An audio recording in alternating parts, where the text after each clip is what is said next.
दाखवेल त्याप्रमाणे ती बघावी. पहिल्यांदा आपण मोहरी टाकली, तेलामध्ये तडतडू दिले. आता त्यामध्ये मिरची लसणाची पेस्ट टाकलेली आपण. जशी आपण मेथीची करतो तशीच करायची, थोडी वेगळी आहे.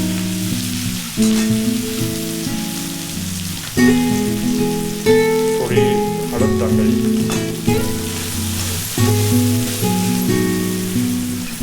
गॅस मंद असावा.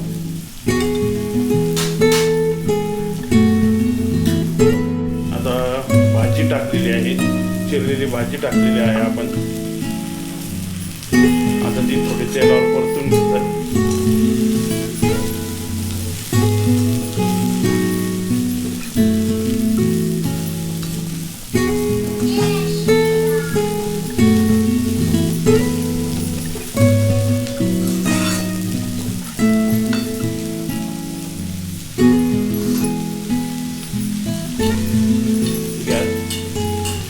फ्राय केला तर चालेल.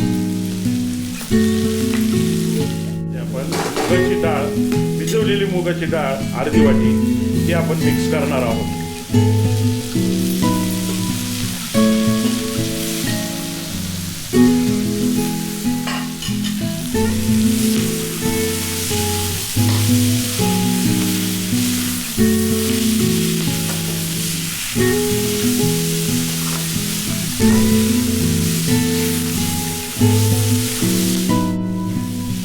खेडेगावातील कुटुंबातील असल्यामुळे तिला संपूर्ण रानभाजीची माहिती आहे. त्यामुळे ती नेहमी पावसाळ्यात रानभाज्या तयार करते. आता थोडे पाण्याचा शिपका देते. पातेल्यात पाणी घेऊन, गारच पाणी घ्यायचं, थोडं वाफ येऊ द्यायची म्हणजे ती चांगली शिजत.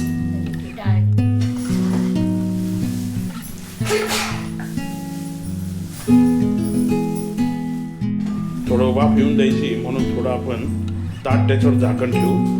थोडं किंचित वाफ जाण्यासाठी जागा ठेवू. आता आपल्याला अजून दाण्याचं कूट टाकायचं आहे त्याच्यात. तर एवढी वाफ आल्यानंतर दाण्याचं कूट पण टाकून घेऊ. कारण दाण्याचं कूट जर टाकलं तर लगेच चिकट भाजी तयार होते. त्यामुळे दाण्याचं कूट अगदी शेवटी टाकायचं आहे. थोडी हलवून घ्यायची.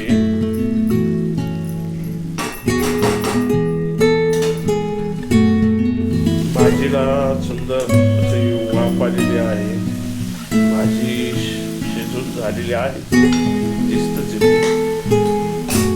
आता आपण त्याच्यामध्ये दाण्याचं कूट,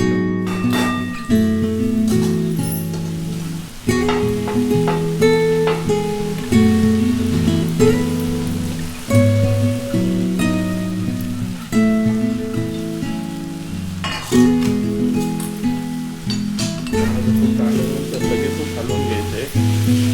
गॅस मंद आचेवर ठेवायचा आहे. बघा कशी सुंदर हिरवी आणि पिवळ्या रंगाची अशी मुगाची डाळ टाकून कोळूची भाजी, एक औषधी भाजी तयार झालेली आहे.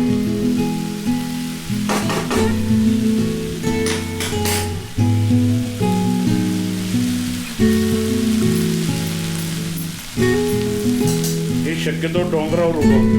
परत झाकण काढून परत ती थोडी हलवून घ्यायची म्हणजे खाली आपली कढईला लागणार नाही. भाजी तयार झालेली आहे. परत बघू आपण.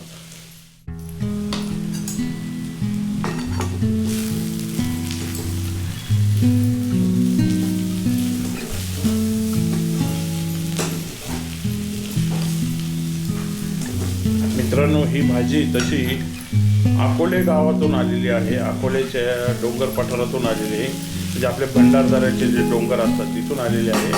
आपले आदिवासी बंधू भर पावसामध्ये जाऊन ती भाजी काढून आणतात. नंतर ती लोकल बाजारामध्ये विकतात आणि ती संगमनेरला आली आणि मी संगमनेरच्या बाजारात शनिवारी घेतली.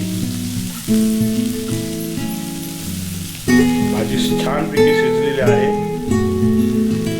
आता आपण ती दाटलीमध्ये काढून प्रकारे सुंदर अशी कोळूची रानभाजी आपण आज तयार केलेली आहे. अशाच आपण जसजशा आपल्याला भाज्या बाजारात उपलब्ध होतील त्याप्रमाणे आपण अशा रानभाज्या तयार करू.